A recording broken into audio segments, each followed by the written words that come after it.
Hello বন্ধুরা, সবাই কেমন আছো? আশা করি সবাই অনেক ভালো। তো কাল গিয়েছিলাম একটু বাজারে। তো সেখানে দেখলাম যে একটা কাকু অনেক ফুলের চারা নিয়ে বসেছে। তো আমি সেখান থেকে কটা শীতের ফুল গাছের চারা নিয়েছিলাম 3 রকমের গ্যাজেনিয়া, আর নিয়েছিলাম দুই ধরনের ডালিয়া। তো আর একটা নিয়েছিলাম ডায়ান্থাস। গাছগুলো নিয়েছিল আমার কাছ থেকে 20 টাকা করে, এবং দেখলাম যে গাছের কন্ডিশনটাও বেশ ভালো আছে, তাই নিয়ে নিলাম। এখন বাড়িতে এসে দেখছি ভালোভাবে যে দুটো ডালিয়ার চারা নিয়েছিলাম, সে একটার মধ্যে দেখছি যে 3টে চারা একসাথে আছে।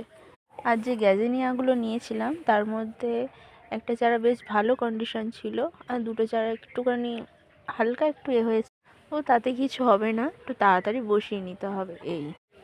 তো এই গাছগুলো এখন আমি কদিন এরকমভাবেই রেখে দেবো, আর তারপরে আমি গাছগুলোকে ভালোভাবে পটে বসিয়ে নেব। আর দেখছিলাম যে আমার একটা চন্দ্রমল্লিকার গাছ আস্তে আস্তে কেমন একটা জেমিয়ে যাচ্ছে, তাই আমি তার গোড়ার যে শুকনো পাতাগুলো ছিল সেগুলো একটুখানি কেটে দিয়েছিলাম, এবং গোড়ার মাটিটা একটু ঘষে দিয়ে একটু খাবার দিয়ে ওরকমভাবেই রেখে দিয়েছিলাম তো আজকের ভিডিওটা এতটাই। ভিডিওটা ভালো লাগলে আমার চ্যানেলটা সাবস্ক্রাইব করে এবং লাইক শেয়ার কমেন্ট করে